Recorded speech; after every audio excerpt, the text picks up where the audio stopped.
Kerajaan Makassar berdiri pada abad ke-16 Masehi. Awalnya terdiri atas dua kerajaan besar, yaitu Goa dan Talu.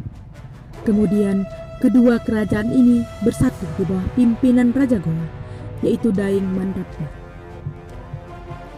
Kesultanan Goa adalah salah satu kerajaan besar dan paling sukses yang terdapat di Sulawesi Selatan. Pada tahun 1650, penguasa Goa dan Talu memeluk agama Islam. Dalam perjalanan masing-masing kerajaan, dilanda peperangan bertahun-tahun, hingga kemudian kerajaan Goa dipimpin oleh Raja Goa X dan kerajaan Talu mengalami kekalahan. Kedua kerajaan kembar ini pun menjadi satu dengan kesepakatan Rua Karaeng Sekre Atta, atau dua raja seorang hamba.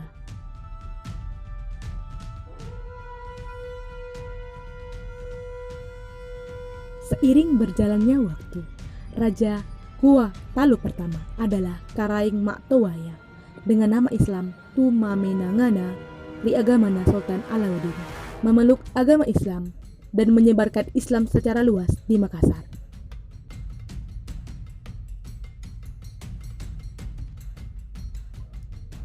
Dalam sejarahnya, salah satu sultan tersohor dari kerajaan Goa Talu adalah Sultan Hasanuddin pada tahun 1653 sampai dengan 1669 sebagai Raja Goa Talu ke-16 sekaligus pahlawan nasional Indonesia yang terlahir dengan nama Ima Lombasi Muhammad Bakir Daeng Matawang Karaeng Boto Mangete.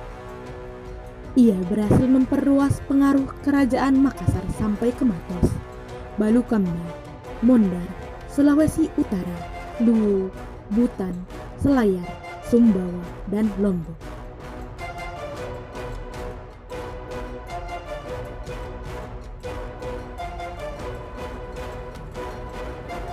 Sultan Hasanuddin juga berhasil mengembangkan pelabuhannya dan menjadi bandar transiti di Indonesia bagian timur.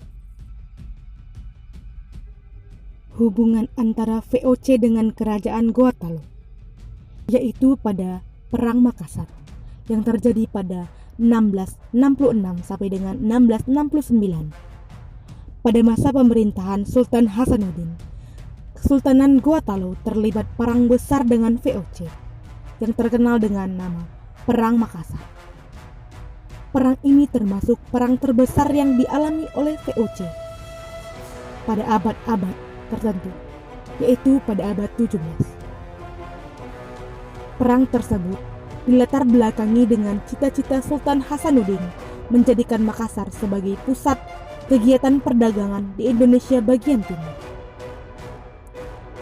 Karena Belanda tidak menginginkan keadaan tersebut, sehingga Belanda melakukan politik adu domba.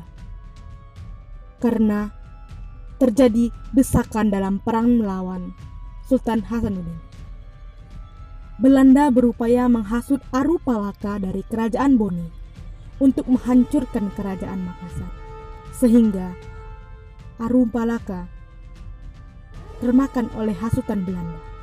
Arupalaka membantu Belanda untuk menghancurkan kerajaan Goa Talu. Akibat dari persekutuan tersebut, akhirnya Belanda dapat menguasai ibu kota kerajaan Makassar dengan meruntuhkan kerajaan Goa Talu.